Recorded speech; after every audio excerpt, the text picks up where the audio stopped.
23. Meditación taoísta de la risa. No hay duda acerca de los beneficios que produce la risa, tanto en la salud personal como en el estado de ánimo y la actitud hacia la vida. Al reírnos, activamos la secreción de sustancias hormonales beneficiosas para el organismo, y en el orden social, aligeramos nuestras relaciones personales de las tensiones y las cargas emocionales que en ocasiones existen entre nosotros. La meditación taoísta de la risa tiene un efecto benéfico inmediato que cualquiera que la practique constatará desde la primera vez que la utilice. Sentado con los ojos cerrados y en una postura relajada, el meditador visualiza frente a su entrecejo y como flotando en el espacio, la cara sonriente de algún ser amado. Siente la energía alegre de esa persona y poco a poco la introduce en su entrecejo a través de una espiral que visualiza entre la cara imaginada y su propia cabeza. Después de hacer lo anterior, sonríe elevando las comisuras de los labios y los ojos. El efecto de sonreír elevando las comisuras de los labios y los ojos es una sensación de alegría inmediata. Seguidamente, el meditador siente su garganta, la visualiza y le envía la misma alegría que activó al sonreír. En otras palabras, le sonríe a su propia garganta, llenándola de alegría y agradecimiento por el trabajo que realiza. La misma operación la realiza con su corazón. Siente su propio corazón, lo visualiza y le sonríe, llenándolo de alegría y agradeciéndole su trabajo. Más adelante, repite lo mismo, sonriéndole a sus pulmones, a su hígado, páncreas y a sus órganos genitales. Una vez que ha terminado de recorrer sus órganos internos, vuelve a visualizar la cara sonriente de la persona amada frente a su entrecejo e introduce su energía alegre a través del mismo. Luego recoge la saliva que ha segregado dentro de su boca y la traga, siguiendo su trayecto a través del sistema digestivo. Al acompañar la saliva, sonríe a todas las partes internas por las que ésta transita, su garganta, su esófago y tubo digestivo. Al llegar al estómago, le sonríe a este, llenándolo de alegría y agradeciéndole su trabajo. Después, continúa sonriendo a su intestino delgado para terminar visualizando y sintiendo su intestino grueso, sonriéndole a este hasta su punto terminal en el ano. Una vez concluido este trayecto a través de su sistema digestivo, vuelve a visualizar la cara sonriente del ser amado frente a su entrecejo e introduce la energía de alegría al mismo, a través de la espiral que ha activado en las ocasiones anteriores. Hace penetrar esta energía sonriente al interior de su cerebro, hasta llegar a la porción central del mismo y en la zona de los ventrículos cerebrales. Visualiza el interior de los ventrículos como si fueran una caverna llena de un líquido cristalino. Se imagina en el interior de un palacio de cristales y le sonríe a su contenido y paredes. A partir de este palacio de cristales, dirige su sonrisa hacia la parte posterior de su cerebro, sonriéndole a su lóbulo occipital. Hace lo mismo con su lóbulo frontal y en la parte anterior del cerebro, y con los dos hemisferios cerebrales, derecho e izquierdo, llenándolos con la alegría de la sonrisa. Una vez que le ha sonreído a todo su cerebro, visualiza su cerebelo y le sonríe, y enseguida hace lo mismo con la base del cerebro y con la totalidad de su médula espinal. La meditación termina cuando el meditador logra llenar todo su cuerpo con la energía de su sonrisa, incluyendo en esta operación sus piernas, brazos, tórax, cabeza, además de todos los órganos internos antes descritos. Durante unos minutos, mantiene la alegría en todo su cuerpo, llenando cada una de sus partes.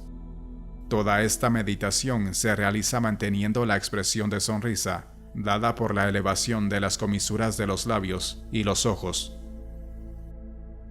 24. Meditación de Ramana Maharshi y Nisargadatta Maharaj. Dos de los más grandes meditadores de la India contemporánea fueron Ramana Maharshi y Nisargadatta Maharaj. Ambos utilizaron una técnica de meditación muy similar. Esta técnica consiste en la indagación seria acerca de la verdadera identidad. El meditador se plantea la pregunta, ¿quién soy yo?, y se introduce en su significado. La pregunta se lleva a cabo buscando en su interior una respuesta ante la misma. Deja que su sistema busque esta respuesta, y si no está satisfecho con ella, vuelve a plantearse la misma pregunta tantas veces como sea necesario. Y el siguiente texto, escrito por Ramana Maharshi, da cuenta de las ideas de este meditador. ¿Quién soy yo? Para realizar la felicidad inherente y pura, la felicidad que es tu real naturaleza, la investigación acerca de quién soy yo en la búsqueda de sí mismo es la mejor forma. ¿Quién soy yo? Yo no soy este cuerpo físico, tampoco soy los 5 órganos de la percepción sensorial. Yo no soy los 5 órganos de la actividad externa, ni las 5 fuerzas vitales. Incluso tampoco soy la mente pensante, ni siquiera soy el estado inconsciente que queda después de que la actividad de los órganos de la percepción y aún la mente ha cesado su actividad, cuando ya no soy consciente de la existencia de los objetos de la percepción. Por lo tanto, rechazando todas las funciones anteriormente mencionadas y ayudas físicas diciendo, yo no soy esto, ni aquella, ni tampoco eso. Lo que queda, separado y solo por sí mismo, esa conciencia pura es lo que verdaderamente soy yo. Esta conciencia es por su propia naturaleza, existencia, conciencia, gozo. Investigando qué es lo que permanece después de eliminar los pensamientos, uno se da cuenta de que no existe tal cosa como la mente separada del pensamiento. De esta forma, los pensamientos son la mente. Tampoco existe una cosa como el mundo físico, separado o independiente de los pensamientos. De la misma forma en la que la araña segrega los hilos de su tela de sí misma y después los absorbe, así la mente proyecta el mundo de sí misma y lo absorbe de nuevo en ella. El mundo es percibido con una aparente realidad objetiva cuando la mente se externaliza, confundiendo su identidad con la de sí mismo. Cuando el mundo es mirado de esta forma, la naturaleza real del sí mismo no se revela.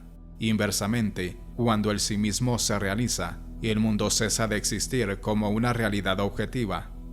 Mediante una constante y continua investigación acerca de la naturaleza de la mente es transformada en aquello a lo que el yo se refiere, y eso en realidad es el sí mismo. La mente tiene la necesidad de depender de algo grueso para su existencia. Nunca sobrevive por sí misma. Aquello que surge en el cuerpo físico, como el yo, es la mente. El primero y más aparente de todos los pensamientos que surgen en la mente es el pensamiento primordial del yo. Es solamente después del nacimiento del pensamiento del yo, cuando otros pensamientos aparecen. En otras palabras, solo después de que el yo aparece, el tú y el él aparecen en la mente. Ellos no podrían persistir si el primer pensamiento no surgiese, puesto que todos los otros pensamientos aparecen solo después del pensamiento del yo, y puesto que la mente es únicamente un amasijo de pensamientos. Es solamente a través de la investigación, ¿quién soy yo?, cuando la mente cesa. Aún más, el pensamiento integral del yo implicado en tal investigación, habiendo destruido todos los otros pensamientos, finalmente también se desvanece o consume. Aun cuando pensamientos extraños aparezcan durante la investigación anterior, no te intereses en completar el pensamiento, sino, en cambio, pregunta profundamente en tu interior: ¿a quién se le apareció este pensamiento? No importa cuántos pensamientos aparezcan, si solo preguntas inmediatamente y con alerta, ¿a quién se le apareció el pensamiento?, siempre encontrarás que a ti mismo. Si entonces preguntas, ¿quién soy yo?, la mente se introvierte y el pensamiento cesa. Si en esta forma perseveras más y más en la práctica de la autoindagación, la mente adquiere mayor poder para habitar en su origen. De esta forma, la mente se absorbe en el corazón y el ego, o el yo, que es el centro de todos los pensamientos, finalmente se desvanece y el sí mismo o la conciencia pura, que subsiste en todos los estados de la mente, permanece sola y resplandeciente. En este estado, en el cual no queda ninguna traza del yo pensamiento, que aparece como el verdadero ser de uno mismo, a esto se le denomina silencio y quietud. Este estado de pura inherencia en el ser puro es conocida como la visión de la sabiduría. Esta situación implica y significa la total entrega de la mente al sí mismo. Nada fuera de esto, incluyendo todos los poderes psíquicos de la mente, son la sabiduría. Para la quietud y el silencio de la mente, no existe otro medio más efectivo y permanente que la autoindagación en el ¿quién soy yo? Aquello que es el gozo es también el sí mismo. El éxtasis y el sí mismo no son distintos o separados, sino que son la misma y una cosa, y eso solamente es lo real. En ninguno de la multitud de objetos que forman el mundo se encuentra la felicidad, y es solo la ignorancia la que afirma que la felicidad está en los objetos. Al contrario, cuando la mente se externaliza, sufre dolor y angustia. La verdad es que cada vez que nuestros deseos se satisfacen y sentimos felicidad, es porque la mente, regresando a su origen, experimenta la felicidad que es inherente y natural del ser. Oigamos ahora las palabras de Nisargadatta Maharaj. Antes de abandonar su cuerpo, mi gurú me dijo: confía en mí, tú mismo eres el absoluto, el estado más alto. No pongas en duda estas palabras, ten fe en esta revelación. Es únicamente la expresión de la verdad. Actúa en consecuencia. En principio, hay que sentir esa sensación del yo soy. Hay que adorar esta presencia en el yo soy. Disfrutarla, tenerla por amiga.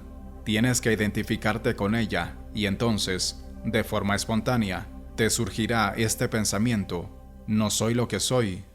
Si después de haber escuchado mis palabras, te dedicas única y exclusivamente a esto, medita mucho sobre el conocimiento íntimo del yo soy. Yo soy significa solamente el conjunto de la manifestación, no el conjunto psicosomático, cuerpo-ideas, que lleva tu nombre. Rechaza tu identificación con ese conjunto, cuerpo-ideas, y toma conciencia del yo soy, sencillamente, sin especificaciones. Esta es la etapa inicial. Yo soy esta conciencia dinámica de lo manifestado, pero no lo formules con palabras, ni siquiera en tu interior. Lo real significa el estado último y el primero. Es el estado más antiguo, primordial, eterno, absoluto. Sobre él ha aparecido el estado ilusorio, como un revestimiento, como una nube, como una mancha. A esta aparición es a la que se ha unido la sensación del yo soy, sus acontecimientos, su constante necesidad de ir y venir. Este estado ilusorio tiene que desaparecer necesariamente. Nube sin disiparse. Mientras permanezca esta nube sin disiparse, no aparecerá el estado primordial. El estado primordial no hay que conquistarlo, ya que lo tenemos ahí. Todo lo que hay que hacer es eliminar el parapeto que lo oculta. Sentís, experimentáis el yo soy, pero este estado del yo soy hay que eliminarlo, debe desaparecer. Solo entonces se revelará el estado primordial, ya que sobre él se ha formado el ilusorio. Ni tú ni yo hemos nacido, vivimos encerrados en la idea de que nuestra imagen es la que ofrece nuestro cuerpo, y nuestro nombre es solo el que tiene nuestro cuerpo. ¿Cómo vamos a liberarnos de él?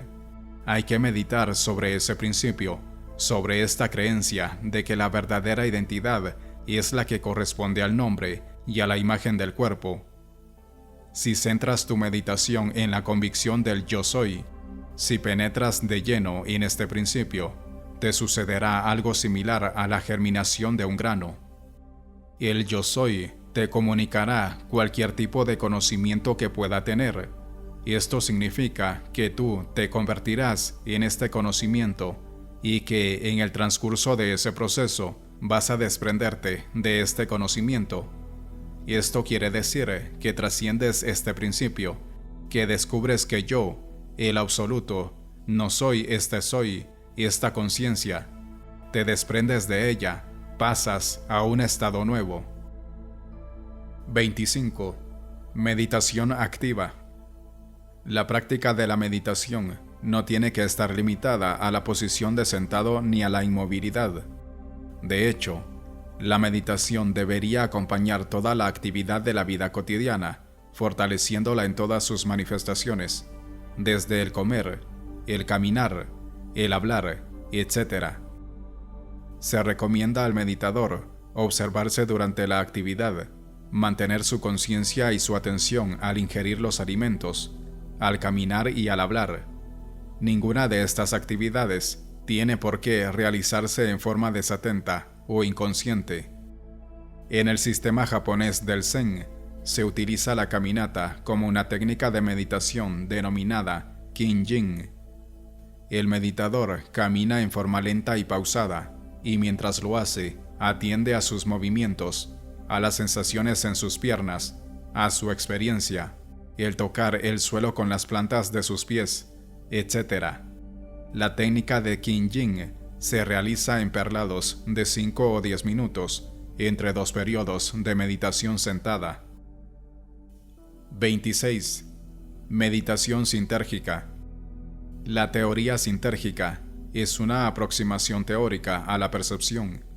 De acuerdo con esta teoría, lo que percibimos es el resultado de un proceso muy complejo en el cual el cerebro transforma la información contenida en el espacio hasta dar lugar a una imagen visual del mundo. En la meditación sintérgica se atiende precisamente a este proceso de transformación energética y de creación de la experiencia consciente. Durante la práctica de esta técnica, el meditador observa las imágenes visuales de su percepción, recordando que lo que ve es el producto final de una serie de procesos de transformación. Más tarde o más temprano, y dependiendo de la intensidad de su atención, el meditador comenzará a percibir la realidad desde un punto de vista novedoso, más como una creación propia que como un reflejo pasivo de una realidad preexistente. De acuerdo con la teoría sintérgica, el mismo proceso de creación de una imagen visual se activa para dar lugar a la percepción de realidades espirituales. Este proceso implica la creación, por parte del cerebro, de un campo energético hipercomplejo denominado campo neuronal. Y el campo neuronal interactúa con la estructura básica del espacio-tiempo, lo que la física denomina la lattice o entramado del espacio. En esta interacción entre el campo neuronal y la lattice se da la percepción de la realidad. Dependerá de cómo se encuentre de unificada la actividad cerebral para que se cree un campo neuronal de alta coherencia. Este campo altamente coherente es capaz de interactuar como una zona de la lattice cercana a su estructura básica o fundamental. En esta interacción de alta coherencia se halla el secreto de percibir y experimentar niveles de la realidad que trascienden los puramente sensoriales, pero que como estos se crean a través de un proceso de interacción. El meditador que atiende a su experiencia, dándose cuenta del proceso de creación de la misma, se coloca en una posición ideal para conocer el fundamento de cualquier realidad y de todas ellas. Precisamente, este es el objetivo de la meditación sintérgica, el reconocimiento del origen común de cualquier realidad para lograr la vivencia de lo fundamental y común de todo acto perceptual. 27. Meditación para el incremento de la correlación interhemisférica. Se sabe desde los tiempos de Pasteur que una de las características de los seres vivos es la de poseer una asimetría derecha-izquierda. Recientes descubrimientos neurofisiológicos han demostrado que esta asimetría también se encuentra en las funciones de ambos hemisferios cerebrales. El hemisferio izquierdo, dominante en sujetos diestros, controla los movimientos de la porción derecha del organismo y el derecho, el de la porción izquierda. el hemisferio dominante está encargado del lenguaje verbal. La asimetría interhemisférica también se observa para funciones complejas. Por ejemplo, el hemisferio izquierdo dominante se relaciona con un procesamiento cognitivo asociado con la lógica racional y lineal, mientras que el derecho está encargado de un procesamiento más global y pictórico. El conocimiento intuitivo es procesado por el hemisferio derecho, mientras que el conocimiento del significado lógico del lenguaje es función del hemisferio izquierdo. Una medida de la relativa similitud de procesamiento interhemisférico es la mayor o menor semejanza de la actividad electroencefalográfica entre ambos hemisferios. Cuando la actividad eléctrica del hemisferio derecho es parecida a la del izquierdo, decimos que existe una alta correlación o coherencia entre ambos hemisferios. En cambio, cuando disminuye esta similitud, la coherencia interhemisférica es menor. En los últimos años, las medidas de coherencia o correlación interhemisférica se han asociado con funciones psicológicas y se ha encontrado que a medida que la coherencia aumenta, los sujetos reportan sentirse más integrados internamente, más tranquilos y en cercanía a su yo, mientras que sujetos con baja correlación interhemisférica se sienten desintegrados en su interior y alejados de su centro yoico. Para incrementar la coherencia interhemisférica, sin necesidad de utilizar equipo sofisticado y con la máxima naturalidad, se procede a la siguiente forma. 1. Se golpean ligeramente las puntas de los dedos pulgar e índice de ambas manos mientras se dice en silencio o en voz alta la sílaba mántrica Sa. 2. Se golpean las puntas de los dedos pulgar y medio mientras se dice Ta. 3. Se golpean los dedos pulgar y anular al repetir Na. 4. Se golpean los dedos pulgar y meñique diciendo Ma. Se repite la secuencia 1 a 4 en forma ininterrumpida, incrementando la concentración durante la misma hasta que se decide terminarla. Esta es una meditación activa que se puede realizar en cualquier momento, mientras se camina, se está sentado o aún acostado, y tiene como efecto casi inmediato el logro de un incremento notable de la coherencia interhemisférica. Concentración al caminar. El efecto anterior se puede incrementar asociándolo con una concentración en los pasos naturales al caminar. Para ello, se procede como antes, haciendo golpear los dedos en la secuencia descrita mientras se repiten los mantras, pero ahora asociándolos con el caminar. Para ello, al caminar, se atiende con toda concentración a los pasos y al mover la pierna derecha se dice Sa, con la pierna izquierda, Ta, etc. Y se vuelve a realizar la misma secuencia al mover las piernas. De esta manera, se coordina cada paso con cada mantra de la secuencia completa, en un acto de atención simultánea compleja. La técnica tiene aún mayores beneficios si se añade a la concentración anterior la atención en la respiración. De esta forma, al mover la pierna derecha y dar un paso con ella, se repite un mantra de la secuencia, golpeando los dedos mientras se inhala, y se hace lo mismo durante la exhalación. De esta forma se conjugan, en un acto de concentración simultánea, 3 actividades: la respiración, el golpeteo de los dedos, junto con la repetición de los mantras y los pasos izquierdo y derecho durante la marcha normal. El ritmo del caminar debe ajustarse al tiempo requerido para repetir los mantras, tanto durante una inhalación como una exhalación, y los resultados de esta práctica son excelentes, tanto para el logro de un incremento de la coherencia interhemisférica, como para el desarrollo de la atención y la concentración. 28. Técnicas electrofisiológicas de meditación. Antes de concluir, me gustaría hacer una breve revisión de algunas formas de meditación que utiliza la psicofisiología contemporánea. El propósito de incluir estas técnicas es el mostrar cómo puede aprovecharse la tecnología electrofisiológica de finales del siglo XX con una intención de autoconocimiento y exploración espiritual. No existe razón alguna para dejar de aprovechar los avances tecnológicos actuales y no utilizarlos como ayudas para llegar a la iluminación. Antes de mostrar estas posibilidades prácticas de confluencia entre ciencia y misticismo, y entre la tecnología y el autoconocimiento, es necesario repasar algunos conceptos y explicar ciertos términos. En primer lugar, el significado de la actividad electrofisiológica del cerebro se puede entender conociendo cómo se realiza un registro electrofisiológico de la actividad del sistema nervioso. A un sujeto se le colocan unas placas de metal, electrodos, en contacto con la superficie de su cuero cabelludo.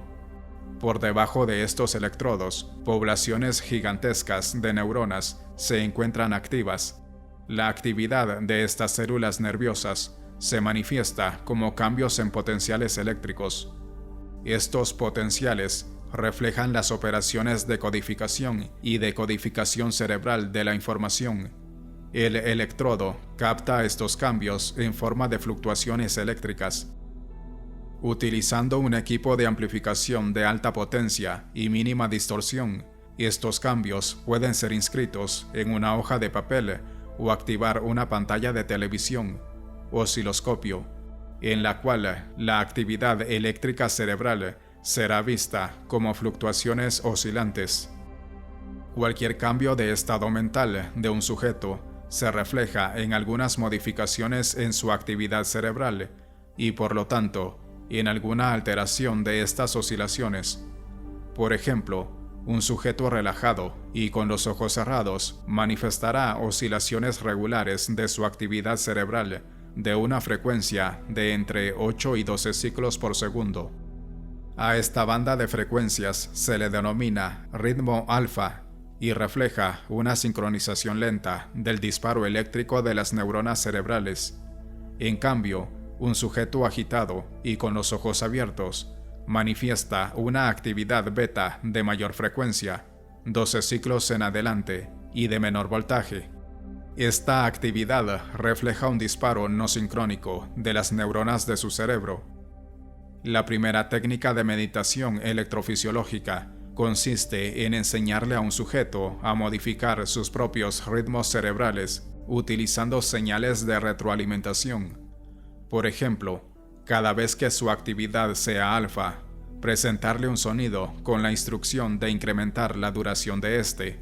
Cuando el sujeto lo logra, penetrará al ritmo alfa y aprende a mantenerlo. De esta forma, puede enseñársele a un sujeto a permanecer relajado. La técnica anterior se ha utilizado con mucha frecuencia y trae como consecuencia muchos beneficios. Una segunda técnica, todavía a nivel experimental y de laboratorio, consiste en mostrarle a un sujeto su propia actividad electroencefalográfica, EEG, tal y como ésta acontece. La presentación puede hacerse utilizando un sistema visual a través de un osciloscopio, parecido a una pantalla de televisión. Las instrucciones para el sujeto son las de observar su propia actividad cerebral, relacionando sus fluctuaciones con cambios internos, ya sea de pensamientos, emociones, sensaciones corporales, etc. Los experimentos que hemos realizado utilizando este modo de autoobservación señalan que a medida que los sujetos observan su propia actividad cerebral, los cambios de ella, que al principio no se reconocían como relacionados con eventos internos, comienzan a hacerlo paulatinamente hasta que los sujetos son capaces de reconocer sutiles modificaciones psicológicas relacionadas con cambios, también sutiles, de su actividad cerebral.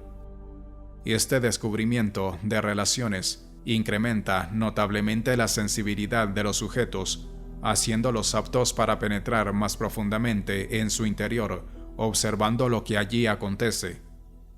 Se antoja pensar en esta técnica como una especie de meditación vipassana electrofisiológica.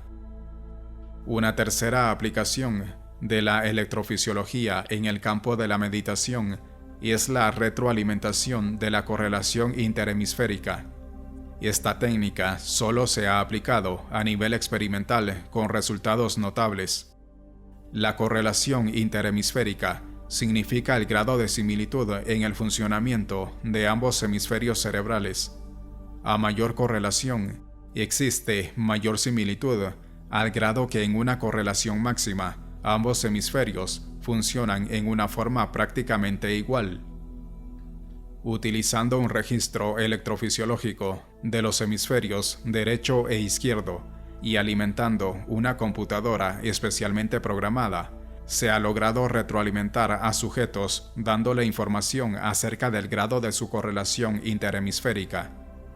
El sujeto recibe sonidos de diferente frecuencia resultante de los procesos de cómputo realizados sobre su propia actividad cerebral. Sonidos agudos le indican una baja correlación, medios, una correlación intermedia, y graves, una correlación alta. Cuando existe una ausencia de sonidos, significa una correlación interhemisférica máxima. Los sujetos son instruidos para lograr sonidos graves y de preferencia silencio. Cuando aprenden a mantener el sonido grave o el silencio, esto significa que han aprendido a incrementar su correlación interhemisférica. Lo que los sujetos reportan ante este incremento es el logro de un estado de equilibrio, paz y unidad consigo mismos. Estos resultados están de acuerdo con los descubrimientos que indican que grandes meditadores mantienen un nivel de coherencia interhemisférica alta durante sus estados meditativos. Esto, a su vez, indica que los estados meditativos auténticos son estados de unidad y congruencia. Un cuarto uso de la electrofisiología para la meditación es la observación de potenciales provocados. Un potencial provocado es una respuesta eléctrica de la corteza cerebral ante un estímulo. Por ejemplo, un destello aplicado a una persona provoca en su corteza visual una respuesta cuya morfología es específica para el estímulo dado y cuya duración se relaciona con el proceso cerebral de su creación. De esta forma, ante un destello, la corteza activa un potencial provocado, cuyo componente principal tiene 50 milésimas de segundo de latencia, y este es el tiempo necesario para crear una imagen visual y coincide con la aparición de la imagen en la conciencia. En el laboratorio le hemos enseñado a sujetos a observar sus propios potenciales provocados por destellos. La tarea de los sujetos ha sido el volverse conscientes de sus procesos internos, asociados con las características de sus potenciales, aún antes de que las imágenes aparezcan a su conciencia. En otras palabras, el sujeto aprende a reconocer el proceso, mediante el cual se crean contenidos en su conciencia y estimulados por estímulos externos. Esto ayuda a que el sujeto sea capaz de penetrar a sus propios procesos, conociéndolos y observándolos. Hemos denominado a esta técnica samyama en potenciales provocados, en honor de la técnica yógica de conocimiento directo y de su confluencia con la electrofisiología.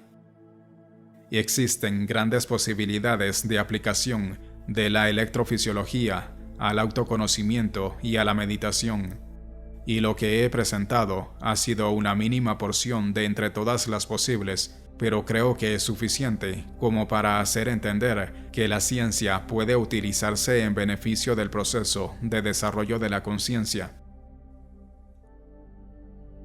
Conclusión. He presentado diferentes técnicas de meditación con el ánimo de que el lector las conozca y escoja cuál o cuáles de entre ellas desea practicar. No puedo afirmar que las técnicas presentadas sean las únicas que existen, y no estoy en condiciones de asegurar que sean superiores a otras que por falta de espacio o por ignorancia no he incluido. Es mi deseo que este libro contribuya al propósito de ayudar al desarrollo personal de quien lo lea. No puedo concluir este escrito, sin embargo, sin hacer una última consideración. El desarrollo de la conciencia se dirige hacia la unidad de uno mismo, con todo lo que ello incluye, y por ello, la aceptación es la mejor de las técnicas. Cuando se acompaña de la observación, se penetra en la verdadera meditación. Parecería que todas las tradiciones espirituales están de acuerdo en que el desarrollo de la conciencia implica una expansión de la misma. La meditación estimula esta expansión a través de un proceso gradual de desidentificación con contenidos concretos de la experiencia e identificación con aspectos cada vez más generales hasta desembocar en la unidad. En las etapas tempranas del desarrollo, aparece un sí mismo ligado al cuerpo. La identidad del yo es la identidad corporal. Todo lo que no sea el propio cuerpo es vivido como perteneciente a un no yo externo. La identidad corporal surge como resultado de una ardua experimentación sensorial en la cual son probados diferentes objetos y catalogados como pertenecientes a algo ajeno cuando al morderlos, chuparlos o dañarlos se comprueba que no activan sensaciones corporales a las que resultan de morder, chupar o dañar las partes corporales. Todo lo que pertenezca al cuerpo queda incluido dentro de la sensación del yo, y todo lo que no pertenezca a él forma parte de lo otro. A la otredad no se le controla de la misma forma que a lo que incluye al yo. Este último posee límites definidos por su superficie. La identidad corporal se modifica al surgir el pensamiento y la emoción, y al aparecer la educación de los adultos. Estos castigan ciertas manifestaciones de la identidad corporal y premian otras. Ciertas emociones son aprobadas y otras rechazadas. La internalización de estas enseñanzas empieza a activar otro nivel de identidad más moral que corporal. En la generalidad del hombre y la mujer occidentales, la identidad se asocia con ciertos valores y preceptos sociales que casi siempre dejan fuera componentes corporales. Solamente después de un trabajo intenso, se readquiere la identidad corporal y a partir de allí se comienza un proceso de inclusión de aspectos que antes se vivían ajenos al yo, pero que poco a poco se viven como partes del mismo. El proceso se activa cuando se experimentan eventos de sincronicidad en los que lo que se percibe como exterior y ajeno al propio yo se comienza a manifestar en conexión con este. Cuando esto sucede, se advierte la posibilidad de que lo que se vive como exterior también forme parte de la propia identidad. Aparece un nuevo yo que incluye al mundo, al cuerpo, a los pensamientos y a las emociones en un novedoso territorio en el cual lo que antes era exterior se comienza a vivir como interior. En cada expansión de la conciencia aparece una nueva identidad cada vez más generalizada y abarcante.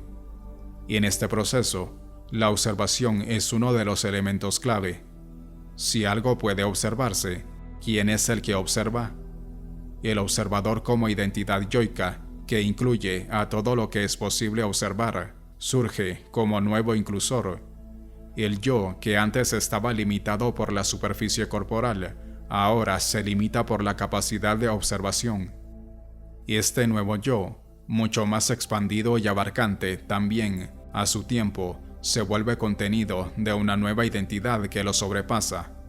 Ya no puede restringirse el yo al observador, puesto que se comienza a sentir que este fue solo una herramienta para avanzar, y al igual que el cuerpo orgánico, un nivel limitado de la realidad.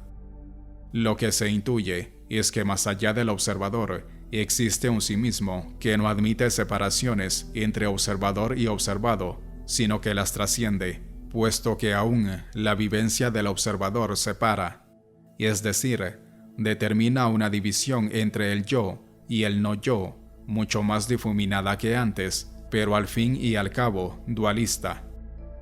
A través de la meditación, se experimenta que la imagen se ve a sí misma y el sonido se oye a sí mismo en una identidad en la que ya no hay observador, puesto que este y lo observado acaban por fundirse.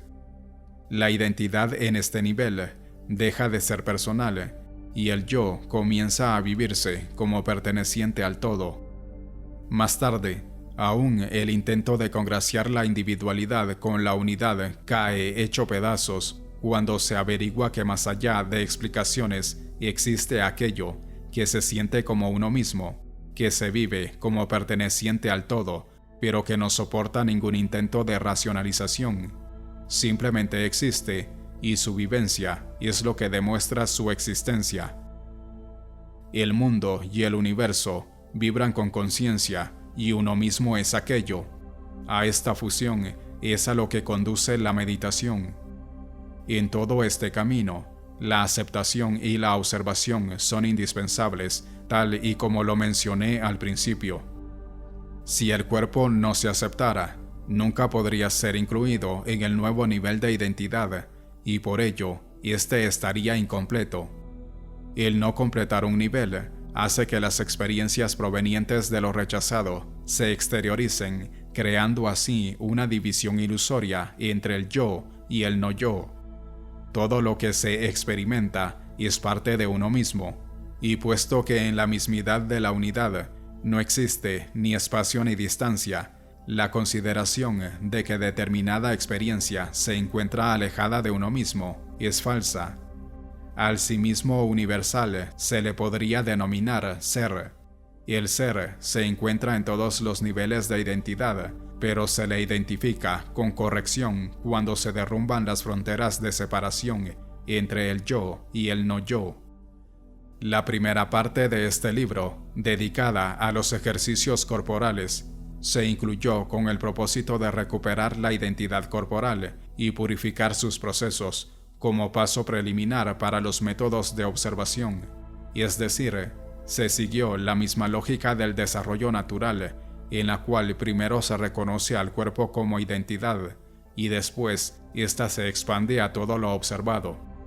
Se siguió la misma lógica del desarrollo natural, en la cual primero se reconoce al cuerpo como identidad y después ésta se expande a todo lo observado. La meditación autoalusiva permite esta inclusión del observador como parte de la identidad. Todas las demás técnicas descritas continúan el proceso de inclusión del yo en unidades cada vez más expandidas hasta lograr la unidad y la fusión. Quien ejecute estas técnicas con dedicación y amor crecerá y se transformará en un mejor ser humano. Idealmente llegará a reconocer y vivir su naturaleza real, la cual es la misma que la del cosmos. Que se logre lo anterior es mi mejor deseo y la motivación en la que se fundamentó la redacción de esta obra.